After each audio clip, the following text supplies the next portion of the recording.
continues to be a huge debate about the effects of certain types of high blood pressure medicines or heart failure medicines and their potential effect on increasing the severity of COVID-19 infection. What we know about COVID-19 is that on its surface it has proteins called S proteins. These S proteins we know can bind with the ACE2 receptor that commonly is found on the cells of our lungs, but also in our gut. Now, when the virus binds to the ACE2 receptor, it gets into the cell and does its damage.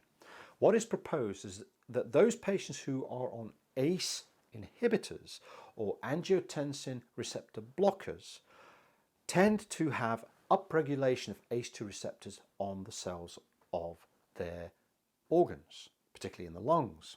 And it is suggested that this might increase the ability for the coronavirus 19 to enter the cells and therefore create a more severe illness. Now, the contra-argument to that is one that revolves around the substance called angiotensin 2. We know that angiotensin 2 can create pulmonary hypertension, can create hypertension, can create high sodium environments through its aldosterone pathway and hypokalemia. All of those features that we see in a cytokine crisis and also in COVID-19. And it is suggested that ACE2 receptors are very important at mopping up the excessive angiotensin 2.